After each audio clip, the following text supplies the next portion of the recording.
তো পবিত্র জিলহজ মাসের এই 10 দিন পৃথিবীর শ্রেষ্ঠতম 10 দিন। ওয়াইদ ওয়া'আদনা মূসা 40 লাইলা, যখন আমরা মুসাকে বলেছিলাম মুসা তুমি 40 দিনের জন্য তুর পাহাড়ে ইবাদত করো, তো ওই 40 দিনের শেষ 10 দিন এই জিলহজ মাসের প্রথম 10 দিন।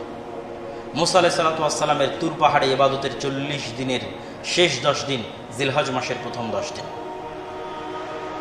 তো এই জিলহজ মাসের প্রথম 10 দিন রমাজানের দিনের চাইতেও শ্রেষ্ঠ।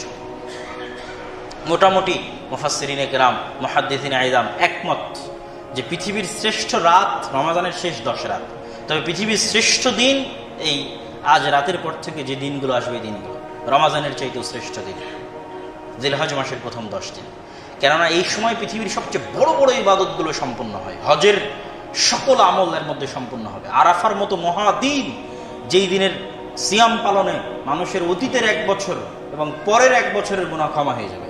আর যেই দিন আরাফার মাঠে অবস্থানরত মানুষদের যেই পরিমাণ আল্লাহ সুবহানাহু ওয়া তাআলা জাহান্নাম থেকে মুক্তি দেন, পৃথিবীর আর কোনোদিন ওই পরিমাণ মানুষকে জাহান্নাম থেকে মুক্তি দেন না।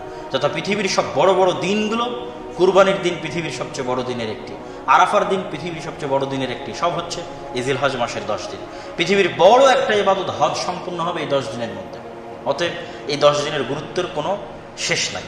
এই 10 দিনে আমাদেরকে যারা হজ করতে যেতে পারিনি তাদের জন্য, যারা তো হজ করতে গেছি তাদের তো প্রতিদিনের রুটিন আছে হজের, এই 10 দিনের মধ্যেই তাদের কাজ, তাদের মূল হজই সম্পূর্ণ হবে এই 10 দিনের মধ্যে।